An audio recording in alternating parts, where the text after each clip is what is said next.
হরে কৃষ্ণ। আজ আমরা শ্রী পদ্মপুরাণে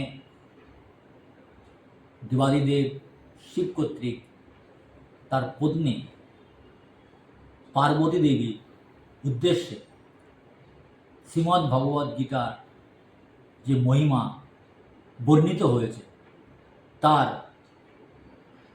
চতুর্দশ অধ্যায়ের মহিমা পর্যালোচনা করব।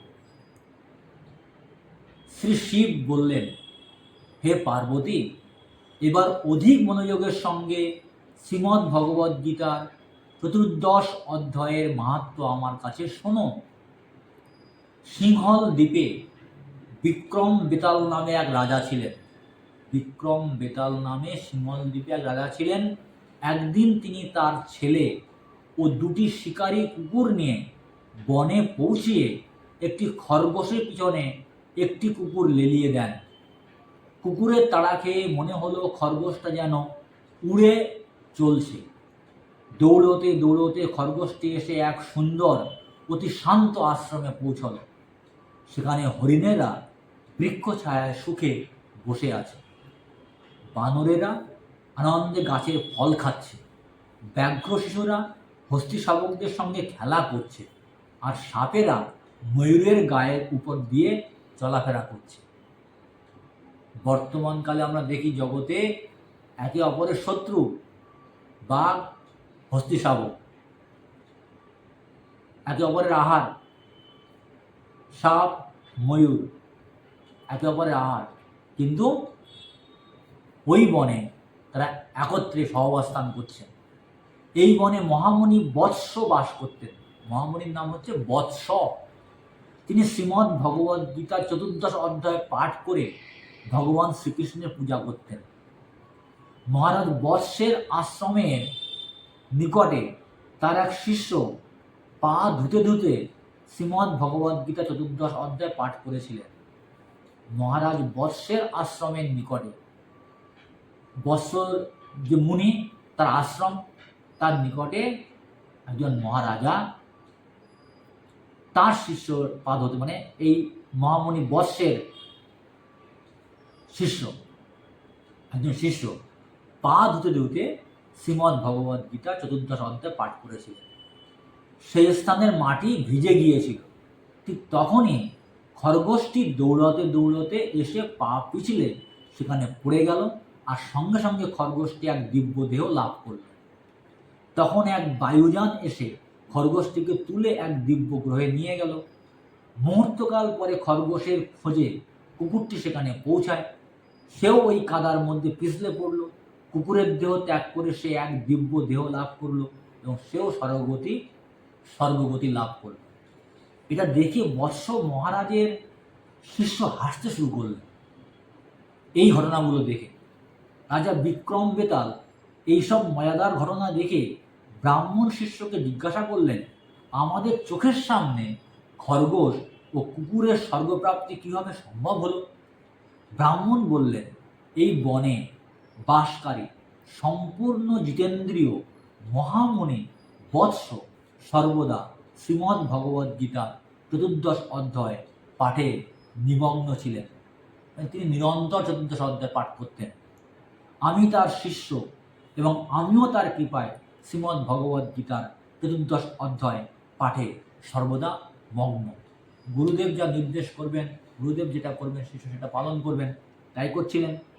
আমার পাদদকে, মানে পা ধোয়ার জলে মাটি ভিজে কাদার সৃষ্টি হয়েছিল। পা ধোয়ার ফলে বারবার যে জল, সেই জলে মাটি ভিজে কাদা সৃষ্টি হয়েছিল। সেখানে খরগোশ ও কুকুর পিছলে পড়ে উচ্চ গ্রহলোক প্রাপ্ত হয়েছিল।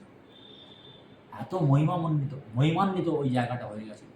বারবার শ্রীমদ্ ভগবদ্ গীতা ট্রান্সেন্ডেন্টাল ভাইব্রেশন, অপ্রাকৃতিক শব্দতরঙ্গ বা মন্ত্র উচ্চারণ করার ফলে ওই জায়গাটি পবিত্র হয়ে গেছিল, অত্যন্ত পবিত্র হয়ে গেছিল।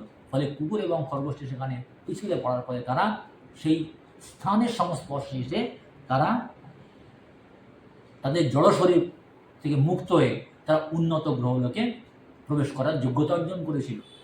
আমি কেন হেসেছিলাম? এবার সেটি তোমাকে বলব। মহারাষ্ট্রে প্রতুধক প্রতুধক নামে এক শহর আছে। প্রাচীন ভারতবর্ষে তার এই নাম ছিল, বর্তমানে নাম পরিবর্তিত হয়ে অন্য কিছু হয়েছে, মহারাষ্ট্র। প্রতুধক নামে এক শহর আছে। কেশব নামে এক ব্রাহ্মণ তথায় বাস করত। কেশব ব্রাহ্মণের নাম। নরকুলে সে ছিল সব থেকে নিষ্ঠুর। ব্রাহ্মণ হওয়া সত্ত্বেও ব্রাহ্মণের গুণাবলী অর্জন না করে যদি কেউ নিষ্ঠুর জীবনযাপন করে, আসরিক ভাবসম্পন্ন জীবনযাপন করে, তার ভয়ঙ্কর গতি হয়। তার স্ত্রীর নাম ছিল বিলোবন। বিলোবন অতি চরিত্রহীনা নারী ছিল সে। যেমন স্বামী তেমনই তার স্ত্রী। সে সর্বদা পরপুরুষের সঙ্গ উপভোগ করত। শাস্ত্রে সব থেকে কঠোর নির্দেশ রয়েছে যে বিবাহযুক্ত সম্বন্ধিত হয়ে জীবনযাপন করতে। পরপুরুষ বা পরস্ত্রী সঙ্গ যদি আমরা করি অন্যায়ভাবে বা একাধিকভাবে, তাহলে তার ফল মারাত্মক হবে। সে সর্বদা পরপুরুষের সঙ্গ উপভোগ করত, সে কারণে তার স্বামী রেগে গিয়ে তাকে হত্যা করে। পরজন্মে সে কুকুর হয়ে এবং ব্রাহ্মণ কেশব তার পাপকর্মের ফলে খরগোশ হয়ে জন্ম হয়। ব্রাহ্মণ তার ব্রাহ্মণীকে হত্যা করার জন্য সে কুকুর হয়, তার পত্নী হয় কুকুর, আর ব্রাহ্মণ কেশব হয়ে যায় খরগোশ। শ্রী শিব বললেন, প্রতিদিন শ্রীমদ্ ভগবদ্ গীতা 14 অধ্যায়ের মাহাত্ম্য শুনে রাজা বিক্রম বেতাল প্রতিদিন শ্রীমদ্ ভগবদ্ গীতা 14 অধ্যায় শ্রীমদ্ ভগবদ্ গীতা 14 অধ্যায় মানে 14 অধ্যায় পাঠ করতে শুরু করেন। দেহত্যাগের পর তিনি বৈকুণ্ঠে চলে যান, যেখানে ভগবান বিষ্ণু থাকেন। সেখানে তিনি ভগবান বিষ্ণু শ্রীপাদপদ্মের নিত্য সেবায় মগ্ন হন। এইভাবে ভগবান শিব পদ্মপুরাণে শ্রী পার্বতী দেবীকে যে মহিমা, শ্রীমদ্ ভগবদ্ গীতার যে মহিমা বর্ণনা করলেন, তা আমরা বিশুদ্ধ চিত্তে শুনলাম। আমাদের বিশ্বাস দৃঢ় হবে আরও শ্রীমদ্ ভগবদ্ গীতা পাঠ করার উদ্দেশ্যে। অনেকে বলেন ভগবদ্গীতা এখন পাঠ করে কী হবে, বার্ধক্যে পাঠ করব, অনেক অজুহাত দেখান। ভগবদ্গীতা হচ্ছে ভগবানের মুখনিসৃত বাণী, ভগবানের নির্দেশ এবং আদেশ। শুধু বার্ধক্যে নয়, শিশু, কিশোর, বৃদ্ধ, বৃদ্ধা, যে কোনো ব্যক্তি যে কোনো অবস্থাতেই শ্রীমদ্ ভগবদ্গীতার পাঠ করা উচিত এবং তার জ্ঞান এদের জীবনে উপলব্ধি করে প্রয়োগ করা উচিত। হরে কৃষ্ণ।